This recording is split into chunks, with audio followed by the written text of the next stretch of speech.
Assalamualaikum warahmatullahi wabarakatuh. Bismillahirrahmanirrahim. Wassalatu wassalamu ala Rasulillah sayyidina Muhammadin abdillah wa ala alihi wa sahbihi wa man tabi'ahu ila yaumil qiyamah. Amma ba'du wa hatta ila hadratin Nabi Mustafa Rasulullah sallallahu alaihi wasallam.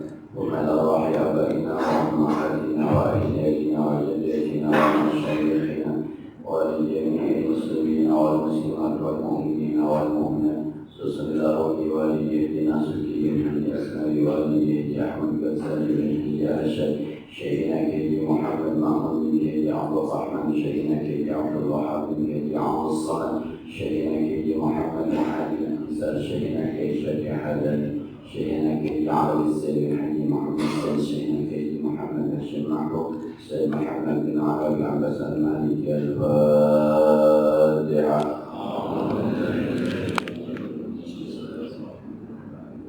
الحمد لله رب العالمين الرحمن الرحيم مالك يوم الدين إياك نعبد وإياك نستعين اهدنا الصراط المستقيم صراط الذين أنعمت عليهم غير المغضوب عليهم ولا الضالين.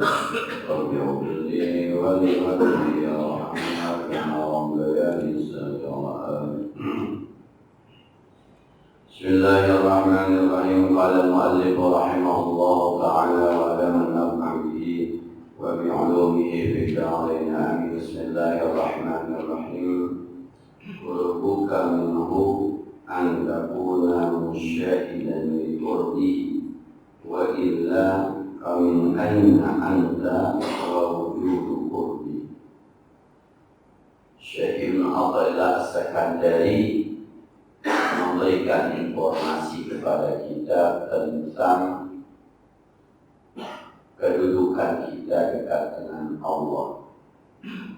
Bagaimana menggunakan bahasa kedokteran mendiagnosa bahwa kita sudah dekat dengan Allah ataukah kita belum dekat dengan Allah. Kata pengarang kita mengoperasakan dengan wa qurbuka min, kedekatanmu dari Allah, antakuna, bahwa kamu musyahidan syuhud li qurbihi, bagi kedekatan Allah kepada. Wa illa, kalau anda tidak syuhud, famin aina anta, di mana posisi anda, wa wujudu qurbiha, di mana posisi adanya kedekatan anda dengan Allah. Yang bisa mengukur kedekatan seorang hamba kepada Allah ya hamba itu sendiri. Alat ukurnya, kata pengarang kitab ini, adalah musyahadah yang kita sebut dengan syuhud. Kata syuhud berasal dari kata syahid. Ini sebenarnya kata yang memang digunakan oleh ulama-ulama sufi. Ada kasyaf, ada syuhud. Nah, nanti di belakang kita akan lihat tentang tahalli dari tajalli. Kata syuhud berasal dari kata syahid, yang kita sering mengartikan dengan kata bersaksi. Maka tasyahud kita asyhadu itu dari kata-kata syahidah yashhadu, aku bersaksi tidak ada Tuhan kecuali Allah. Sampai saat ini mungkin, mohon maaf, dalam batasan kita orang awam, kita nggak pernah melihat Allah, nggak pernah ketemu Allah, tidak pernah pun berdiskusi ngobrol dengan Allah. Tapi dengan ketidakan kita yakin betul bahwa Tuhan kita adalah Allah. Itu namanya syukur. Wa asyhadu anna Muhammadar Rasulullah. Sampai saat ini kita nggak pernah ketemu Nabi, kita nggak pernah melihat Nabi, kita nggak pernah ngaji sama Nabi, bahkan kita nggak pernah langsung mendapatkan hadis-hadis dari lisan Nabi. Tapi kalimat asyhadu mengingat kita bahwa betul Muhammad adalah Rasulullah. Nyaris tidak lagi menggunakan akal sehat. Maaf sekali. Itu kata-kata syuhud. Tidak lagi menggunakan akal sehat. Pokoknya siapapun yang menghina Nabi Muhammad berurusan membuat diri. Emang siapa yang Nabi gua pernah ketemu? Enggak. Pernah cium tangan? Enggak. Pernah mimpi? Enggak. Tapi kita ingat dengan kata-kata asyhadu, aku bersaksi. Saya kira sedikit bisa dipahami hadis tersebut. Ya, sedikit bisa dipahami hadis tersebut.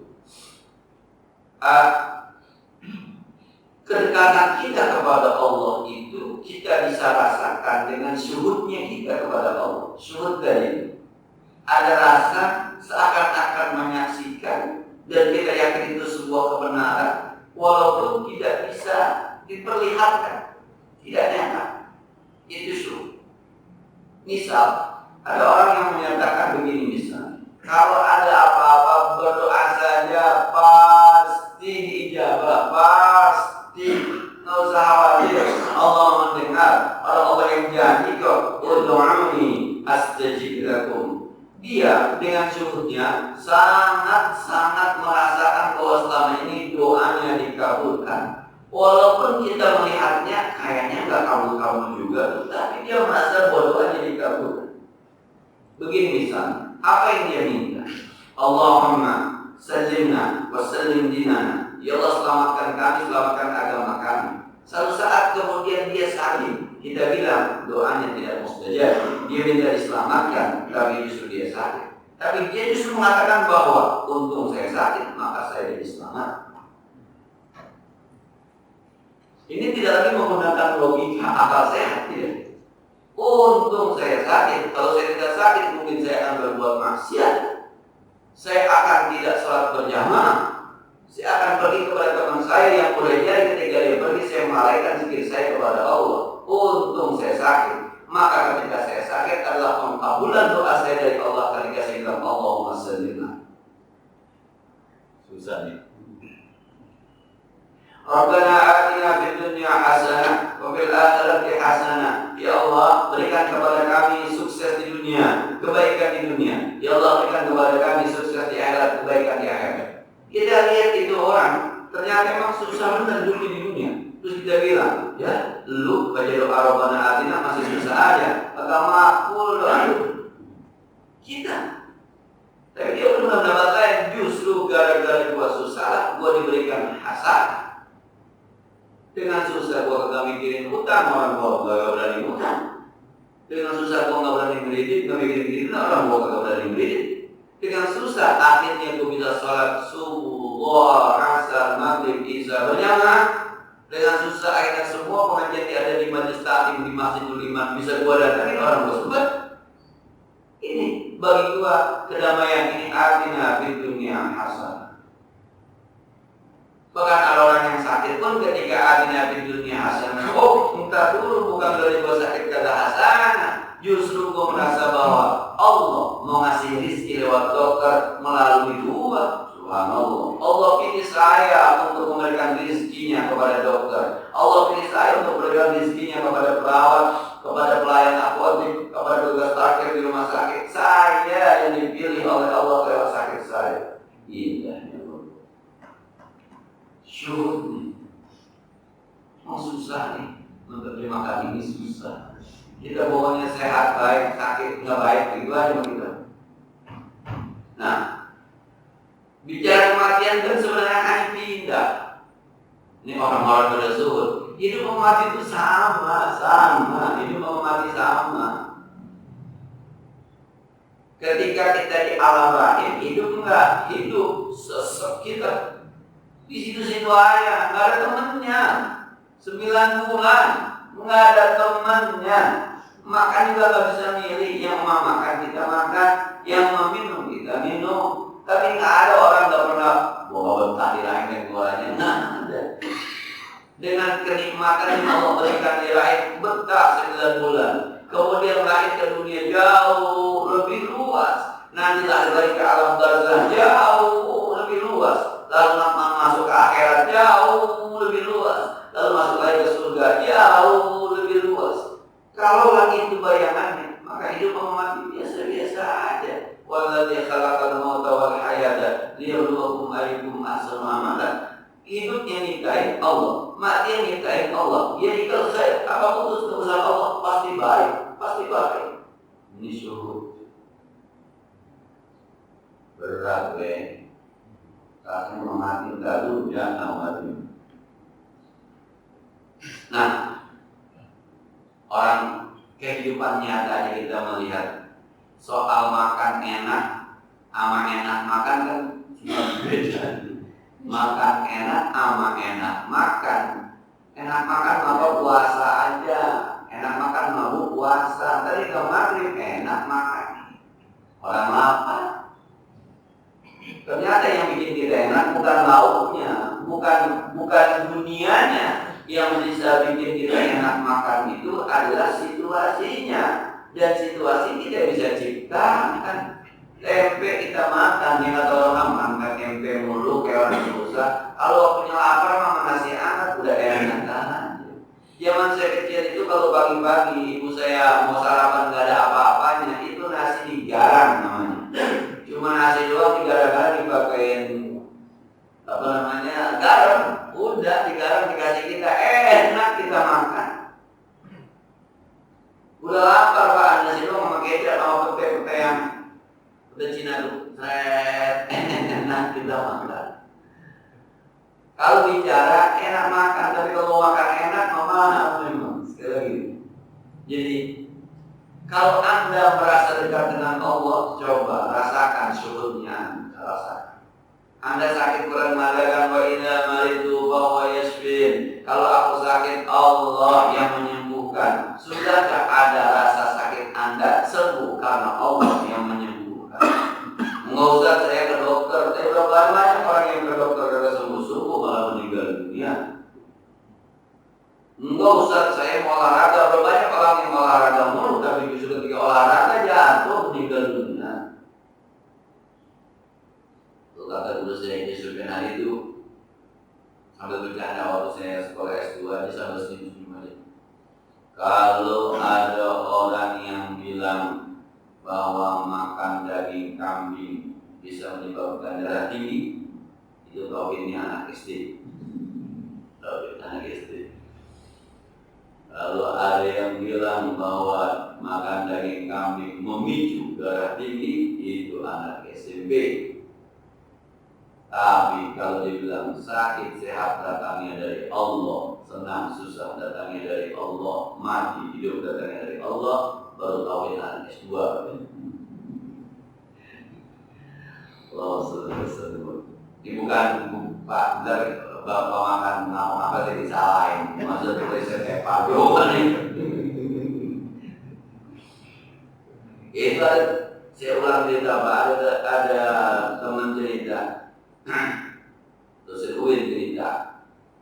Itu di samping tempat saya tinggal di Ciputat itu ada sawah. Ada anak-anak yang memang biasa main di sawah, berteman dengan kerbau. Anak saya emang ya anak dosen nggak biasa main di situ.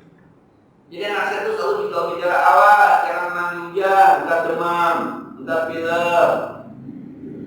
Satu saat itu anak saya sama anak petani hujan-hujanan naik kerbau. Karena anak petani mah nggak pernah tuh di program otaknya. Awas, mandi hujan, ntar pilek, ntar demam, nggak pernah di program gitu sih mah emang biasa begitu.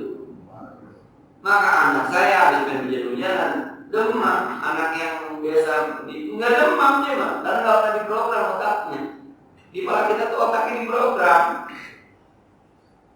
Hati-hatinya jangan kali jatuh. Biarin aja mah, maju nggak jatuh. Karena di program sama. Kalau kita sudah memprogram bahwa sakit adalah negatif, sehat adalah positif, maka kapan-kapan sakit kita ngebantah. Aduh, begitu. Tapi kalau mereka baik, semuanya baik, maka mana masalah kalau sakit, nggak masalah sama sehat, biasa saja. Orang meninggal itu kan cuma beda tempat dari dunia ke alam baka, jauh lebih luas. Nanti sedikit hukumnya berbeda. Kalau di dunia kita masih ibadah, pahala dosa kita dapat. Kalau di akhirat, apa yang dulu di dunia udah kita dapatkan nikmatnya, paling dikirimin doang kalau yang anak-anak masih ada ingat anaknya, itu doang. yang emang pas lahir ke alam barzahnya susah, sampai akhirnya susah, kecuali ada syafaat. Kalau yang lahir ke alam barzahnya kaya, sampai hari kiamat kaya, khalidina fiha, kecuali ada pertolongan syafaat. Begitu aja. Waktu di alam lain mungkin berbeda. Kita nggak makan, emak kita yang makan. Kita nggak mencari, emak kita yang mencari. Ketika di dunia hukumnya berbeda. Pindah doang, pindah. Entah di sana gimana kehidupannya, ketemu juga sama orang-orang. Gimana teman kita yang tiba-tiba kaya, lahir aja. Begitulah. Oh, nggak ada obatnya, itu biasa aja.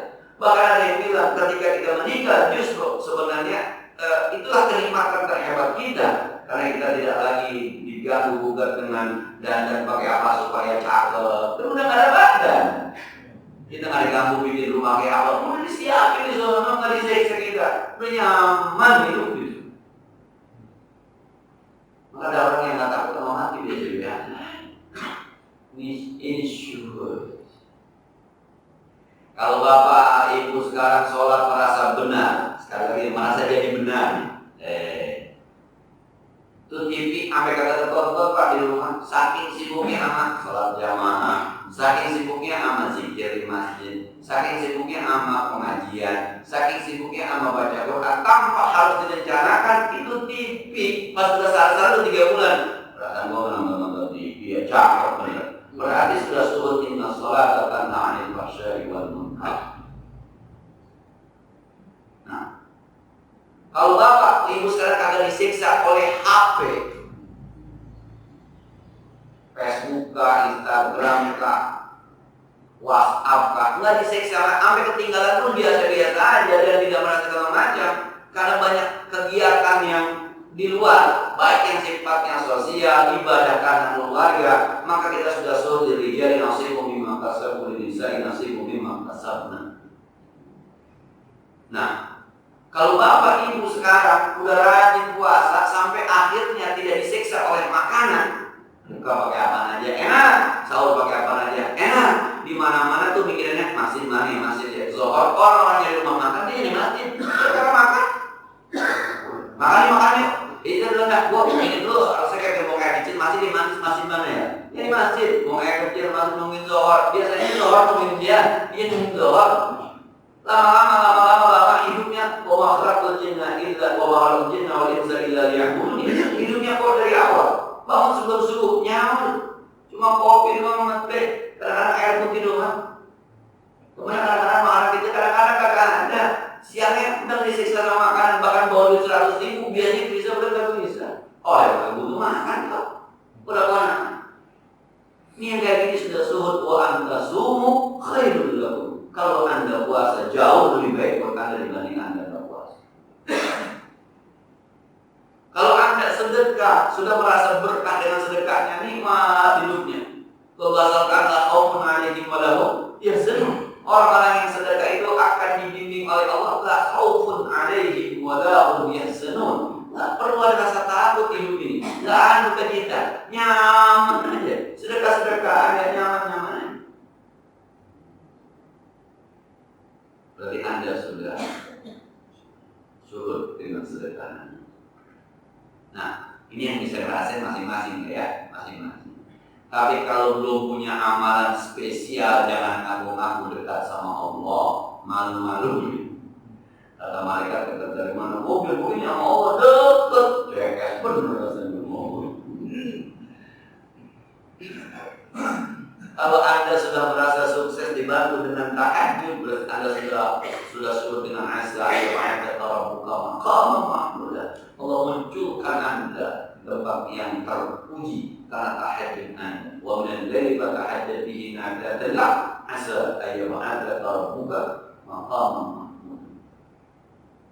Syukur baru kita merasa dekat dengan Allah. Nah, kalau nikah Anda sudah menjabatkan Anda sakinah, saya selalu mengatakan Bang, mohon maaf kata-kata samawa sakinah mawaddah warahmah orang nikah, menurut saya kok agak kurang pas begitu.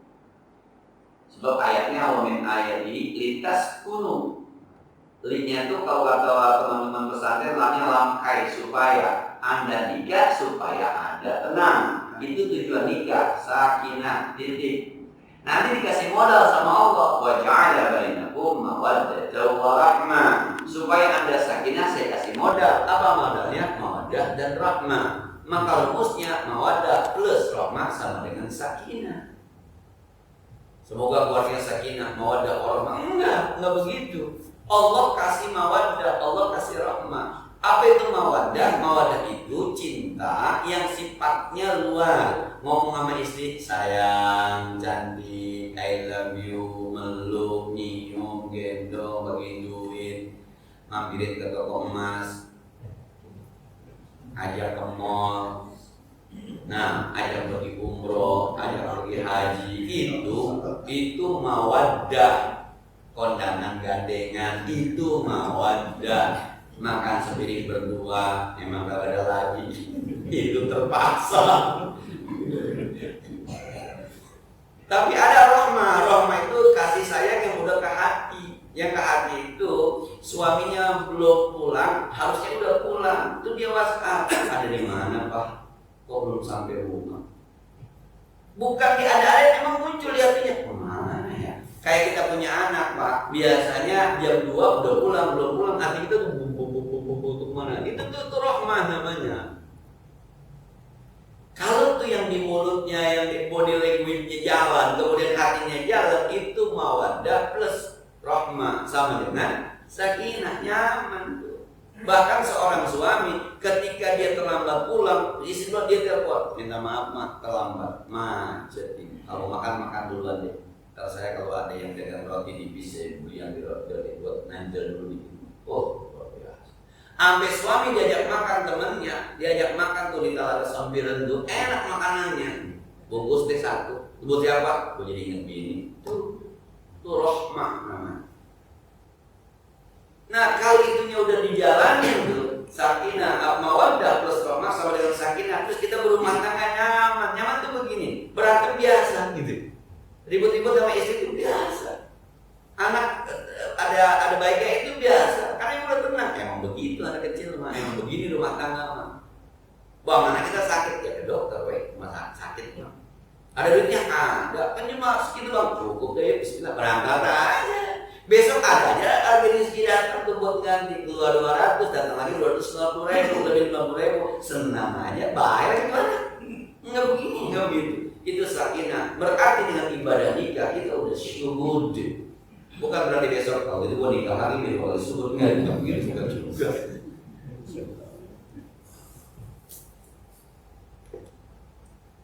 Baru ngaku dekat dengan Allah. Nah, kalau wakilah nih kalau kata kita, wakilah kalau Anda belum semacam itu, famin aina anta. Terus posisi mana Anda sampai mengaku bahwa Anda syukur? Berumah tangga perang mulu. Piring pakai pecah dibanting. Dua film yang saya kadang-kadang suka keluar atau pikiran aja gitu ya. Lu bini mencain piring aja pakai mau dicerain. Ada yang ngomelin, lu nggak tahu mencainnya di mana? Di kepala gua. Mantas sudah lu nggak tahu mencainnya di mana? Di kepala gua. Bagus sih mau dicerain bini. Subhanallah. Hidup kayak gerasa gerusung. Padahal Allah mengatakan mana aqrabu ilaihi min hablil warid, kami lebih dekat dari urat leher Anda. Yuwaswisu bisul nas, Allah tahu apa yang bergerak di hati kita. Sedekah pelit takut susah, tahajud jarang bangun kesiangan mulu, bayang subuh di rumah kagak jamaah, wa Qur'an al-fajrikana masyhuda, salat subuh itu disaksikan oleh para malaikat. Amal puasa enggak kuat, tapi ngakunya dekat sama Allah. Puasa mainnya di jam dinding, jam berapa sih namanya? Jangan ngaku. Wa illa, kalau Anda tidak merasa semacam itu, famin aina anta, Anda ada di mana? Ngaku-ngaku dekat sama Allah. Wa wujudu qurbika, terus posisi Anda di mana? Dekat Anda di mana? Kalau Anda tidak merasa syukur, yang namanya saya dekat nih dengan Pak Haji ini, maka saya bisa melihat Pak Haji, gitu. Itu namanya dekat. Tapi kalau saya tidak melihat Pak Haji, lu di mana? Tapi lu ngaku dekat. Gua mau dekat sama Pak Haji. Mau pernah ketemu? Enggak. Pernah ngeliat? Enggak. Orang kayak apa? Tahu. Lah, lu di mana? Lu di mana? Kira-kira begitu kalau analogi ke kita. Sudahkah kita merasa doa kita dikabulkan? Sekarang merasa Ustaz dikabulkan. Kadang-kadang aku merasa. Ya itu belum istiqomah dengan syukur namanya. Berarti kadang-kadang kita dekat, kadang-kadang ya. Kalau bahasa bingung gitu, aku dekat, engkau dekat.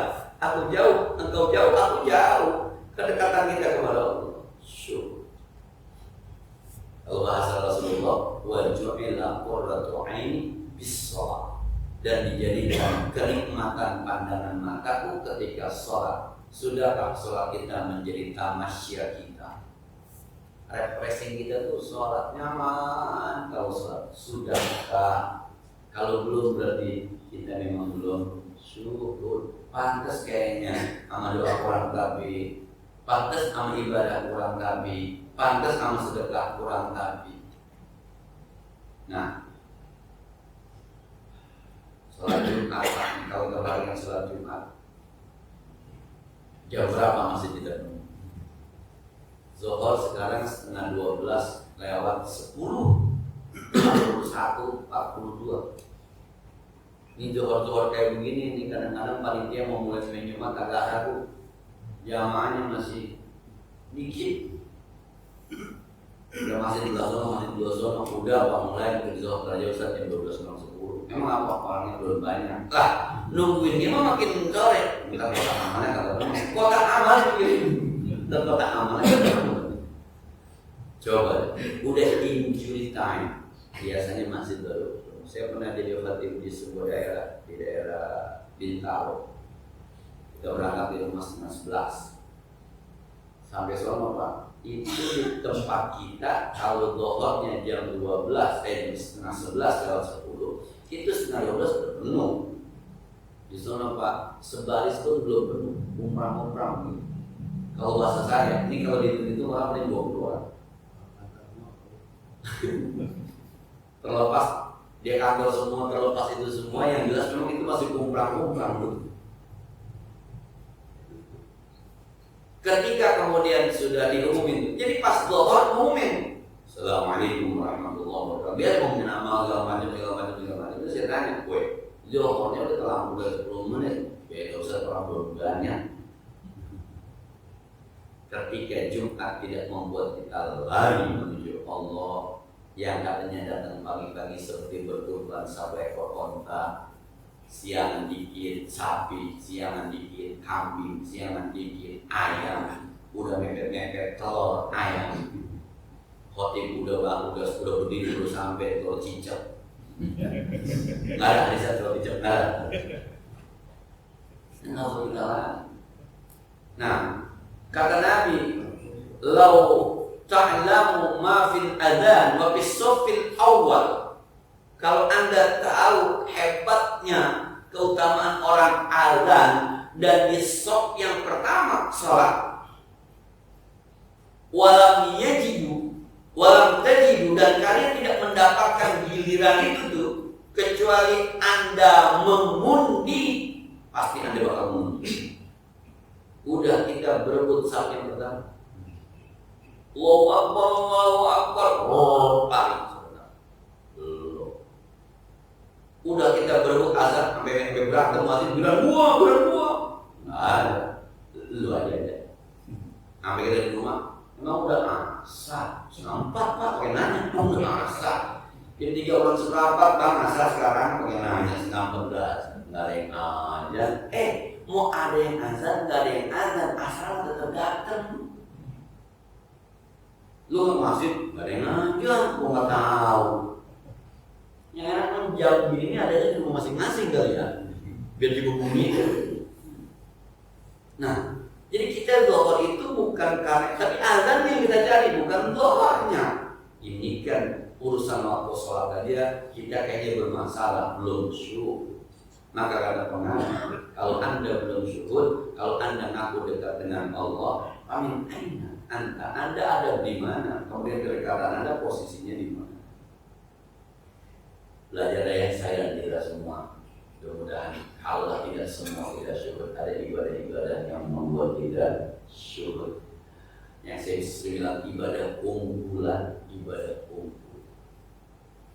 Nah, yang selanjutnya Pak, al-haqa'iqu taridu fi halit tajalli mujmalatan wa ba'dal wahyi yakunul bayan wa idza qara'nahu fattabi' qur'ana thumma inna 'alaina bayana. Al-haqa'iq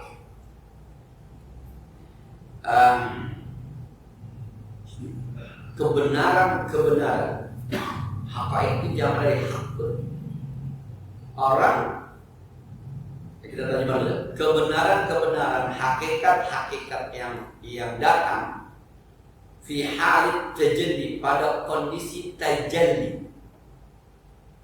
Dalam bahasa sufi itu ada pertama namanya takhalli. Habis takhalli meningkat kepada tahalli. Habis tahalli meningkat kepada tajalli. Oke. Tahalli itu mengosongkan jiwa kita dari sifat-sifat tercela. Belajar buang sombong, belajar buang ujub, belajar buang sum'ah, belajar buang pelit, belajar buang pokoknya yang kagak benar-benar singkirkan dari hati kita. Itu makamnya makam tahalli. Belajar. Siapa ulama yang dari Dubai itu, Jufri Isai. Nah, dia pernah habis ceramah masuk ke WC, bersihin WC. Kemudian kata muridnya, dia Syekh, udah saya yang bersihin. Enggak, saya sedang mendidik hati saya. Tadi saya ceramah, saya merasa paling pintar di tengah-tengah umat. Saya ingin bunuh rasa itu dengan cara saya harus bersihin WC. Itu namanya takhalli. Jadi kapan merasa diri paling kaya, sumsep pindah makan warteg. Lu mau makan warteg butuh banyak. Tadi lu merasa menghina orang makan bebek lu ingin sekalian gue makan bebek. Lu mau ngilangin itu. Ternyata doyan warteg. Itu takhalli. Bayang. Bismillahirrahmanirrahim. Rasa sembahyang kata orang-orang, suara lu enak, subhanallah. Lu kalau jadi imam gua rasanya khusyuk banget. Mulai waktunya dong begitu. Iya, wah. Nggak wajib nih. Besok jadi imam, Bismillahirrahmanirrahim. Yang pakai lagu-lagu. Ini lagi. Suruh tahan.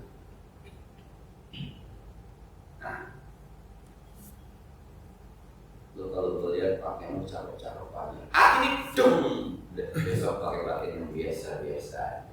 Itu takhalli. Ketika pakai biasa-biasa aja, lu duit banyak pakai gitu lu, pelit lu. Nah, kira-kira gimana tuh? Marah nggak lu? Marah, besok pakai lagi. Marah, besok pakai lagi sampai marahnya hilang. Itu namanya takhalli.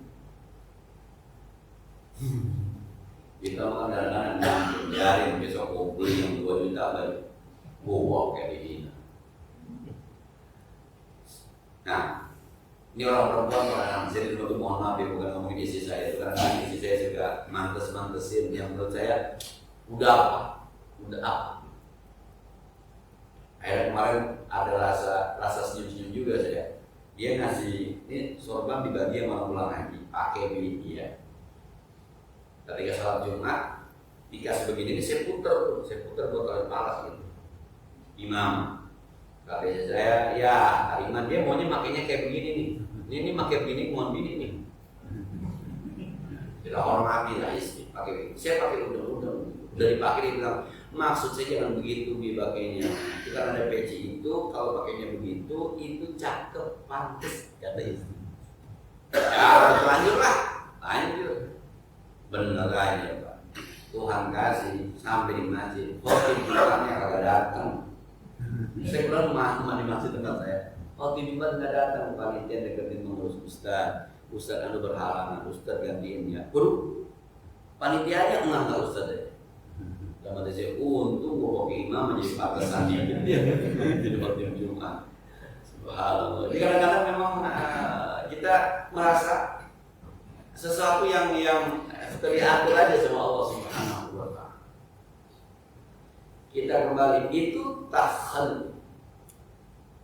Nanti adanya tahalli itu kalau yang tadi itu yang jelek-jelek udah hilang, kita tahalli. Nah, itu kata-kata berhias.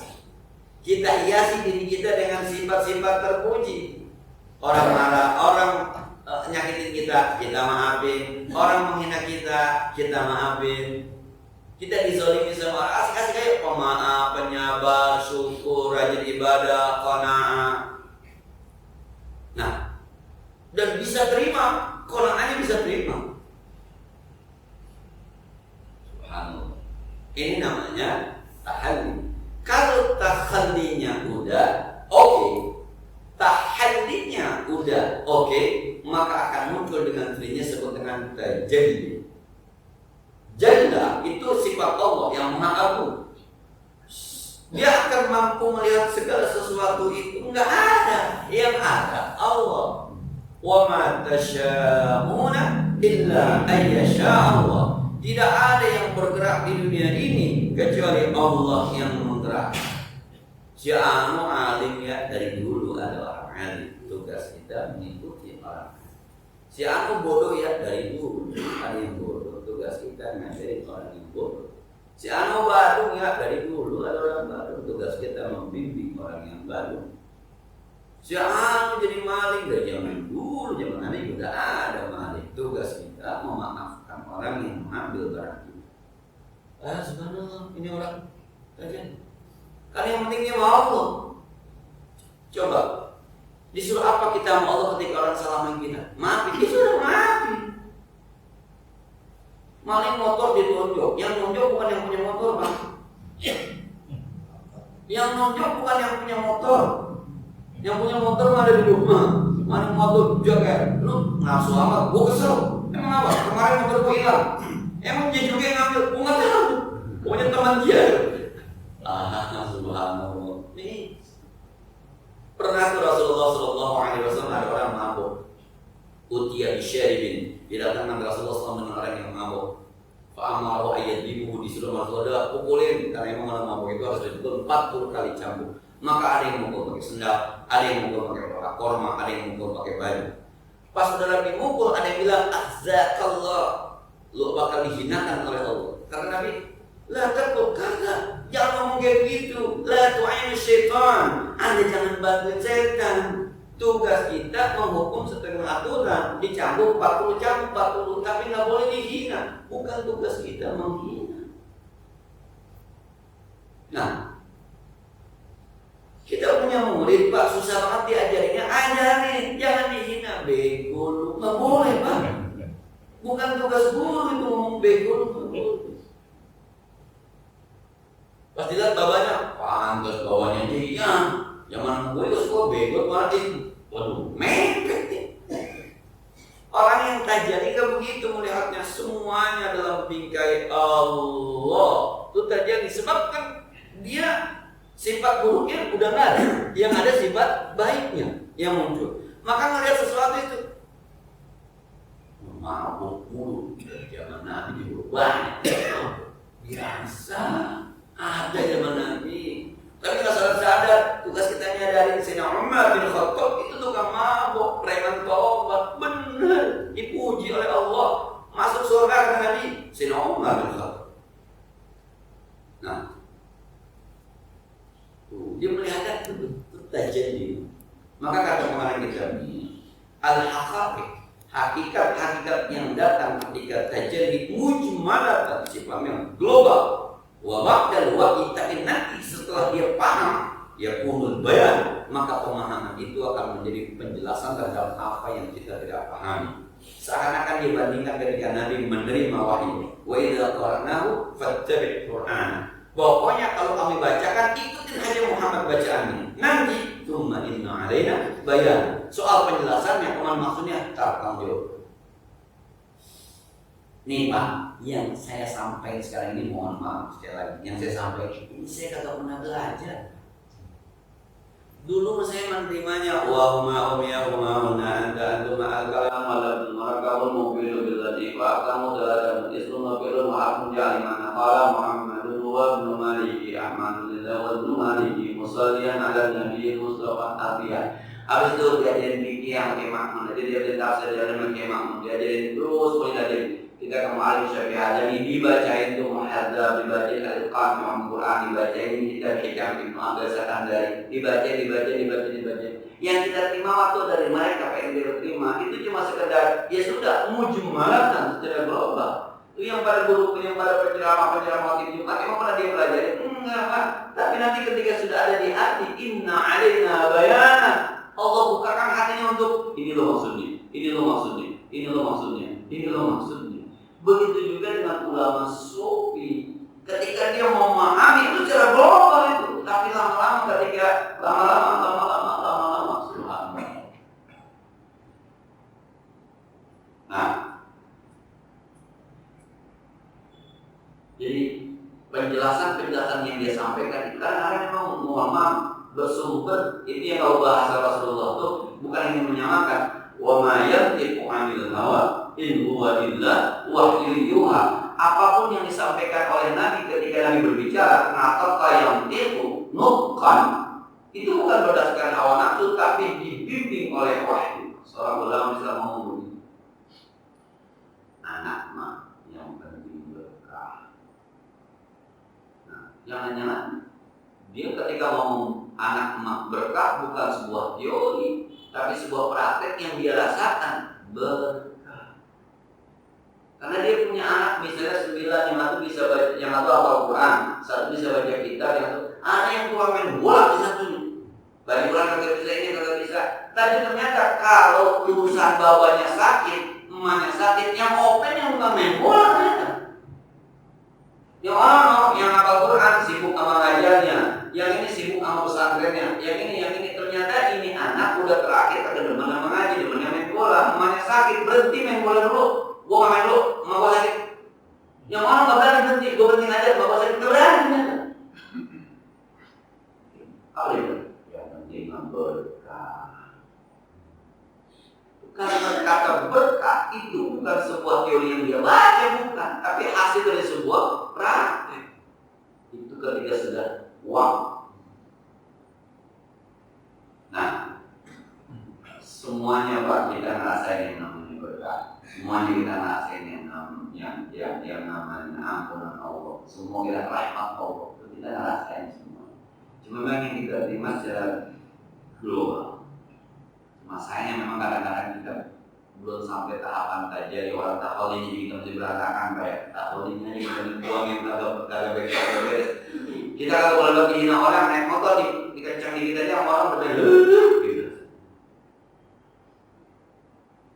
Tapi kadang-kadang suka kesel tuh kalau beli apa-apa pelayanan lama tuh kadang-kadang pelayanan lama juga lu ngapain aja sih kalau ngapain lama perasaan kalau anti panjang Pak lama setuju lah kagak ada orang pakai lama kadang-kadang juga suka anti juga yang kadang-kadang kita suka kesel tuh Pak udah di depan lampu merah orang berhenti kita diklaksonin saya kesel banget lu kalau lihat lampu merah mau pakai klaksonin kita juga hijau pada jalan kecuali lampu hijau dia klaksonin setuju lampu merah dia klaksonin kadang-kadang rasanya yang begitu itu kan mestinya ketika kita udah lama hidup kan yang itu masalah juga dicuekin aja tuh dia klakson kita ke jalan juga nggak berantem dia mau dengerin klakson. Malah ada pertanyaan ngaji begini ini urusan anak kecil 5 kecil dari anak kecil kan wah memang itu udah pakai kayak gitu tuh sudah anak kecil kalau beres-beres di mahasiswa ini buset bener saya bilang maaf ya, nggak bisa tidak begini pertama mulai ini. Ketika di masjid anak-anak bertahap main di masjid. Di masjid saya ini Pak, walaupun kecil mirip-mirip lah kayak begini nih. Ada kapetnya, ada AC-nya, mirip-mirip. Dinyalain itu sebelum maghrib, 1 jam sebelum maghrib. Udah ada, anak-anak Pak Osi di rumah belum. yang baca selawatan pada speaker doang Sultan Mustafa yang kejar-kejaran di tiang Pak, ada yang jumpalikan, ada yang berantem-beranteman. Silakan dulu. Hadis itu begitu gak bisa dipakai dalam bahasa ini. Alhamdulillah akhirnya masjid menjadi tempat kedua terindah bagi anak kita setelah rumah. Ono rumahnya ini baik dulu. Ketika dia main di rumah dia sudah bersyukur. Itu dari situ dulu mulai. Bisa nggak tuh dari situ? Bukan Ustaz. Kalau jebakan ini rusak itu rusak. Ada di taman, ada dadanya. Nah, ada di taman. Bapak juga pernah, anak-anak kita itu orang semua masa depan di sini. Ya, ntar waktunya sembahyang. Sekali-kali boleh ada teman-teman kita yang bertugas. Walaupun takbiratul ihram yang belakangan atau ketinggalan di jamaah yang belakangan lebih anak-anak kita. Allah Maha tahu. Yang mau berisik juga, dia baris takbir. Terus belakang, dia berisik, ambil aja, lu berisik, lu keluar aja. Berisiknya syukuran, lu keluar. Jadi lama-lama. Makanya itu Pak, sampai sebelum komat, itu kalau kata bilang udah kayak nyamuk, ngomong gitu, yang lari, yang apa, yang apa. Ntar ketika komat, Allahu Akbar, di belakang ada baris, imam takbir, Allahu Akbar, hilang tuh Pak. Kalau berisiknya pas amin dah Pak, biasa, kecil amin kan gitu. Oh, kita belum dulu ini udah dulu, main duluan, main panjang-panjang. Ada sebuah riwayat dalam hadis Al-Muwatta Imam Malik. Itu ketika Nabi sembahyang di Mina, Abdullah bin Abbas yang umurnya masih sebelum balik, itu jalan di tengah-tengah sok naik onta. Sok pertama, sok kedua, sok ketiga, dia jalan di antara sok naik onta. Ketika di tengah-tengah sok dia berhenti, dia turun, dia masuk ke sok, baris ontanya dilepas jalan itu onta mencari makan. Kata Abdullah bin Abbas, walam yunkirni ba'dahu ahad. Tidak ada seorang pun yang mau milih saya di situ. Satu juga nggak nyampe. Nggak ada turuan kecil, banyak naik onta turunan. Nggak ada. Boleh jadi kemungkinan dua. Yang satu, semuanya sembahyang khusyuk sampai-sampai anak lewat gara-gara kita kan nggak khusyuk apa ya? Makanya tadi kita kagak khusyuk, anak kecil jadi dulu nggak khusyuk. Maka mereka jadi kemarin. Yang kedua boleh jadi anak kecil. Terus saya bilang anak kecil mah Pak lari-larian di masjid. Jangankan di masjid, dia di kemon juga lari-larian Pak. Dia ke lapangan dia lari-larian. Sudah Ustaz Samsuri itu kalau di sekolah anak kecil ya kelas 1 lari-larian Pak. Emang dia tugasnya lari-larian Pak. Kita bingung Pak kalau punya anak diem aja di rumah. Ditaruh di masjid di situ aja di pagi ke sore. Bingung juga Pak, punya anak kalau kita ambil kayaknya. Emang begitu dunia. Maka itu kadang-kadang kita itu kalau bahkan kalau kajian itu melihat begitu tuh melihat. Oh, dari dulu anak gua baru, ya anak Nabi Nuh anaknya baru.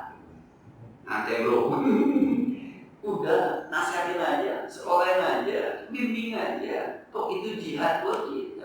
Semakin baru anak kita, semakin kita kuatkan, semakin banyak pahala. Kalau melihat kemarin, kajian. Dulu saya sakit, saya sesalkan Pak. Sekarang saya bersyukur saya pernah sakit. Akhirnya saya bisa nasihatin orang yang sakit. Ada teman saya tuh, Pak RT sakit persis sama seperti saya.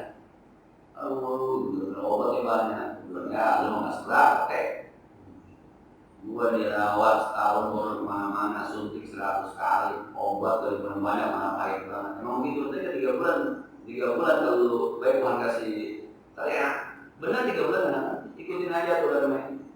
Begitu saja. Kalau Jakarta ini kan, ya Ustaz kan gak tahu yang saya rasain, gua udah duluan.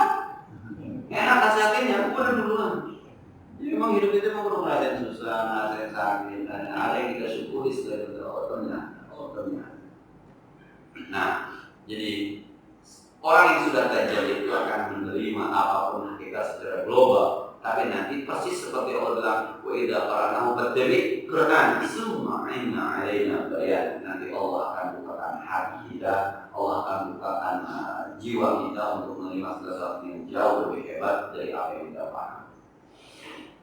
Saya kira ini kan benar-benar ada manfaatnya. Insya Allah nanti ada kesempatan yang kita sambung lagi. Sementara sekian barangkali yang perlu kita diskusikan nanti.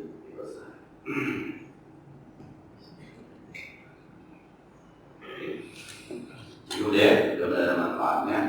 Al-Fatihah.